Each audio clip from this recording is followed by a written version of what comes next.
string pullers that are actual ETs?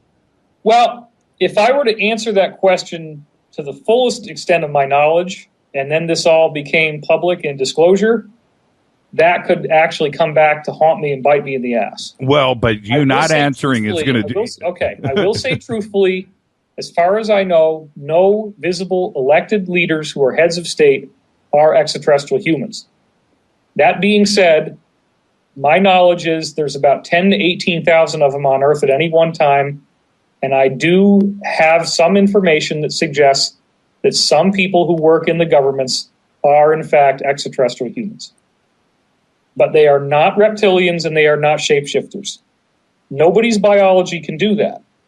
The only type of shapeshifter that exists that I've ever been aware of from all the different people I've spoken to is AI. There are certain types of AI that are based on nanites, which are tiny little robots that can assemble into any shape they want. The United States did have a huge problem with the nanites, which they solved in the 1970s.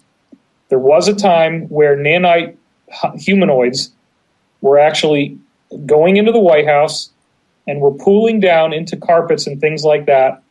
And they put some very advanced technology inside the White House that basically prevents the nanites from being able to do their little electromechanical handshake that allows them to build into structures.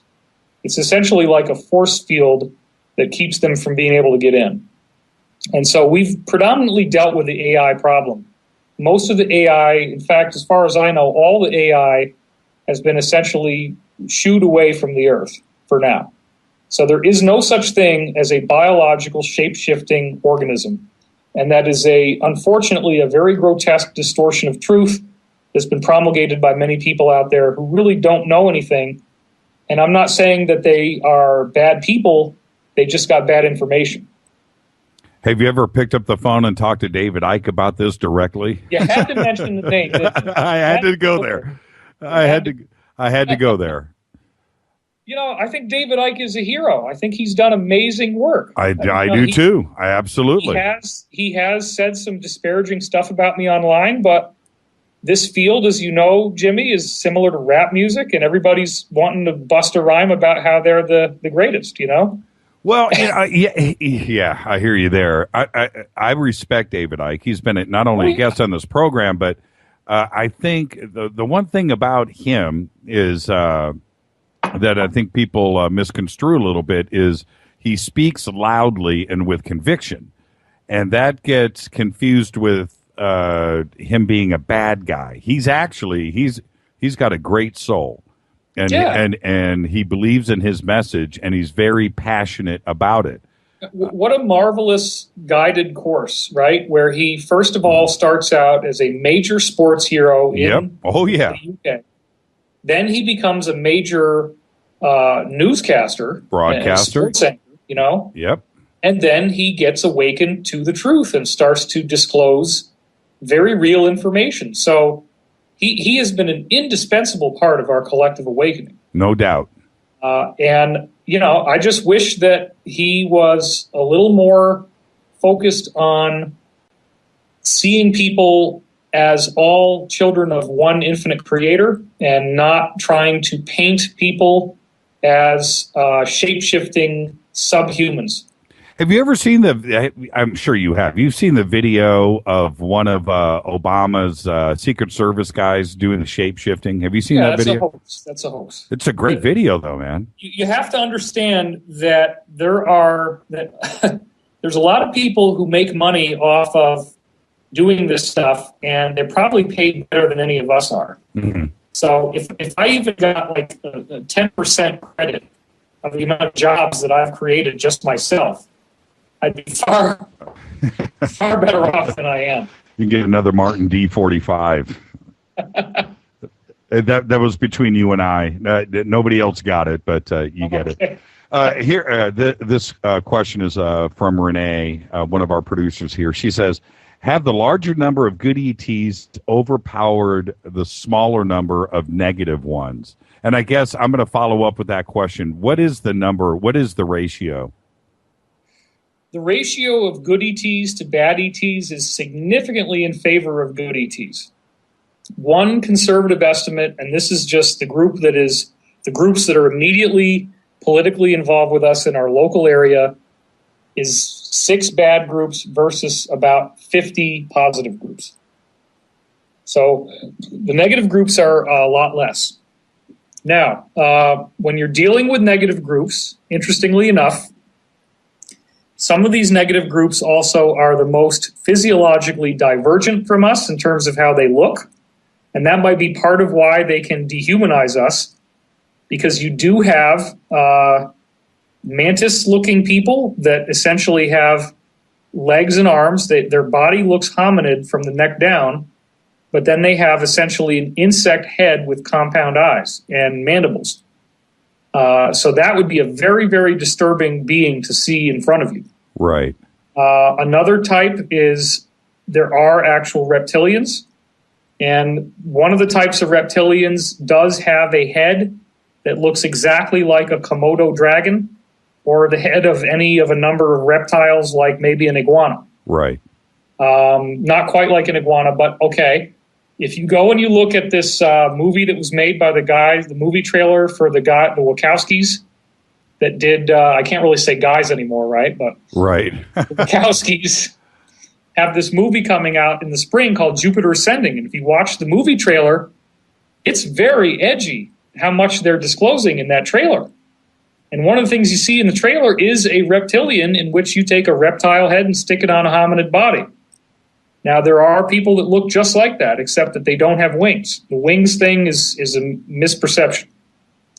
Then you also have reptoids, which have reptilian-like features, including scales and vertical slit pupils, but their heads would be more like what we would think of as a gray, where it's a large head, large almond-shaped eyes, but with the vertical slit pupils, and they have more like a nose and mouth, whereas these other groups actually just have a snout and teeth, and they don't have any type of human-looking nose and mouth as we would normally think of it. Have you seen, with your insiders with this type of information, have you seen photographs and such?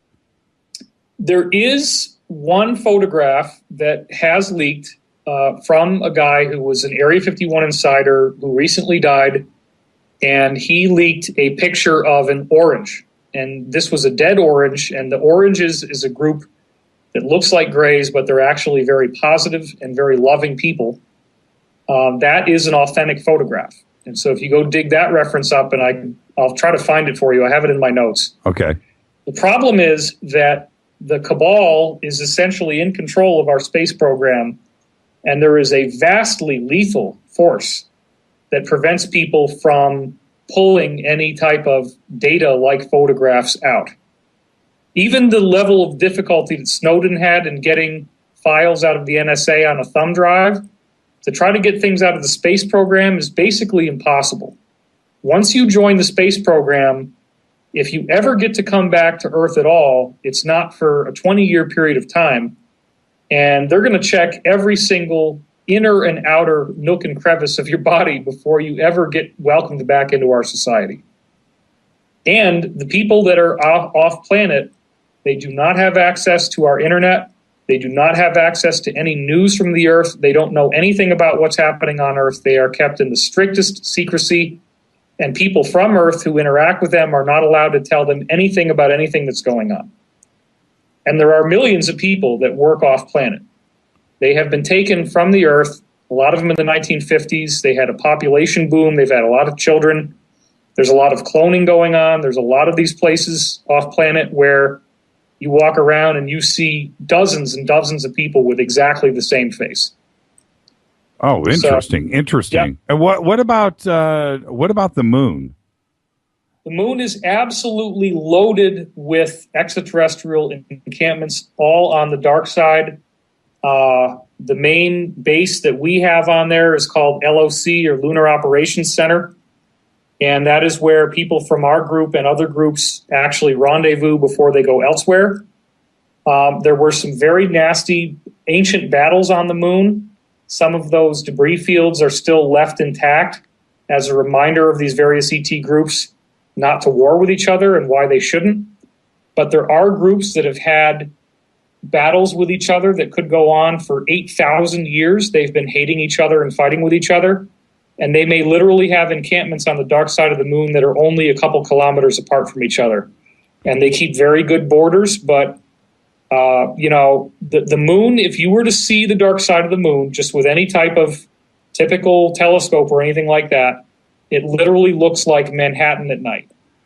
I've said that so much. We'll come back to that if we have time. Is all of this to?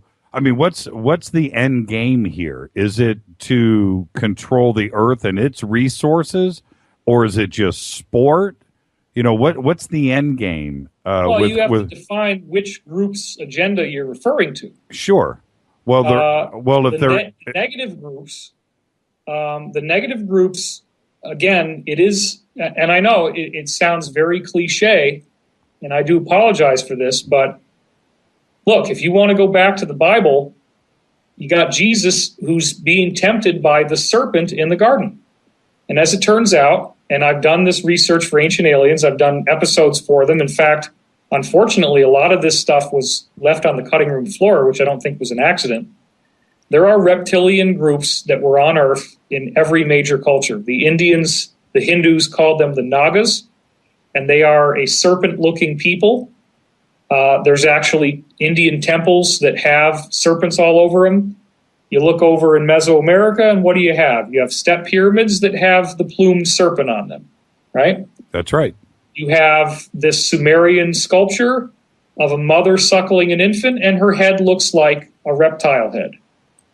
This is not stuff that was done randomly. This is because these people were here. Garden of Eden. The Garden of Eden, same thing. So it is a cliche, but it is true that there are negative ETs that look like what we would think of as demons. And it is also true that there are positive groups that have essentially come here. They are human. Jesus would be an extraterrestrial human. Buddha would be an extraterrestrial human. The second Buddha, which was Padmasambhava, who could fly and do all kinds of amazing stuff, he was an extraterrestrial. Very likely that some of the South American gods, Quetzalcoatl was an extraterrestrial. And these people have been trying to give us the most basic spiritual teachings about just be nice. Is it really that hard? Just be nice. Because that's what's going to turn this thing around for us is all of the religions have seeds of the truth. Now, it's really sad and unfortunate that the people in power, the people that are running our financial system and running the Western media, they are, in some senses, extremely blind to the greater positive nature of the universe and the spiritual reality that we live in. They have a spiritual philosophy, but it is rooted in a very controlling, manipulative, and negative mindset, which for them is the only truth. And they do not understand that they will be obstructed. They do not understand that they cannot win this. And they are very mocking and sarcastic about the Bible. They think it's a joke, that it's no better than toilet paper you wipe your butt with, when in fact, the Bible and other great religious works are sort of like thumbnail sketches of what we're now going through. And the prophecies in the Bible and other works are essentially accurate. They're just very simplified for people from 2,000 years ago with the level of knowledge and vocabulary that they had available to them at that time. But the core essential nature of what the great religions teach us is the key of what all the benevolent ETs are still trying to do. They're still trying to get us these principles. They're still trying to make us transform into a more loving society. And they work in a very strange reality where they're not allowed to directly intervene. They have to work on our free will. So they can only give us clues and trails of breadcrumbs. They can't just show up in the sky and show us religious icons for whatever culture is appropriate and say, here we are. We're the ones that you've been reading about for the last 2,000 years, and we're back. They can't do that. And which